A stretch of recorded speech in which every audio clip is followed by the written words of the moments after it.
अहाँ सब गोटे के हम लक्ष्मी चौधरी गोड़ लागै छी। आई हम एकटा लोकगीत लऽ कऽ उपस्थित भेलहुँ हैं। एहि गीत के रचनाकार श्री नवोनाथ झा जी छथिन। आशा करै छी जे गीत अपने सब गोटे के नीक लागत। धन्यवाद।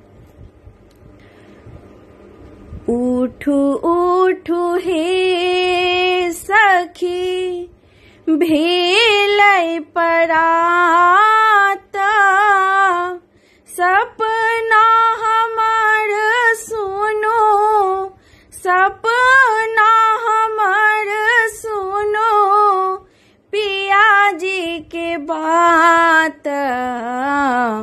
उठू उठू हे सखी, जखनी चंदा मध्यराति उगि गेलै, जखनी चंदा मध्यराति उगि गेलै, बंद नयन नोर, बंद नयन नोर, पिया बिगेला, सपने में बहलै, सपने में बहलै, मधुर बसाता, सपने में बहलै, मधुर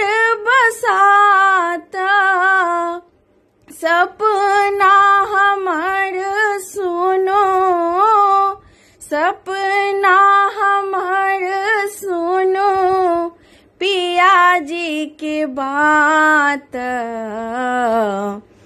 उठू उठू हे सखी, देखी चकित मोर हर्षित नैना, देखी चकित मोर हर्षित नैना, सुधि बिसरायला,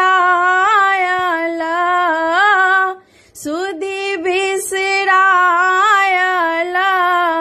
थीर ने चैना, पूछी न सकलौं, पूछी न सकलौं, कुशलक बात, पूछी न सकलौं, कुशलक बात, सपना हमर सुनो, सपना हमर सुनो, पिया जी के बात। उठू उठू हे सखी, रूप हुनक देखी भेलौं विभोरा, रूप हुनक देखी भेलौं विभोरा, आँखि छलकी गेला, आँखि छलकी गेला, स्नेहक नोर,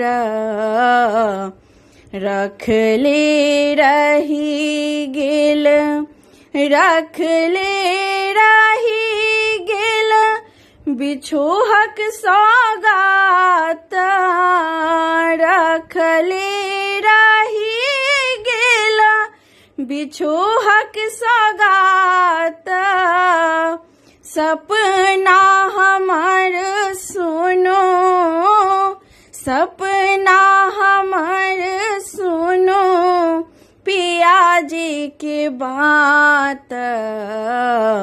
उठू उठू हे सखी, केस घुंघरुआ लोकित स्वरूप, केस घुंघरुआ आलोकित स्वरूप, नटवर सन छला, नटवर सन छला हुनकर रूप जखने बढ़ल मोर जखने बढ़ला मोर प्रणय के हाथ जखने बढ़ला मोर प्रणय के हाथ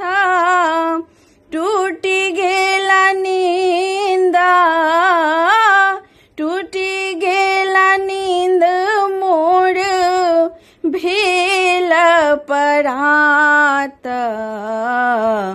उठू उठू हे सखी उठू उठू हे सखी भेलै परात सपना हमर सुनो सपना हमर सुनो पिया जी के बात उठू उठू हे सखी।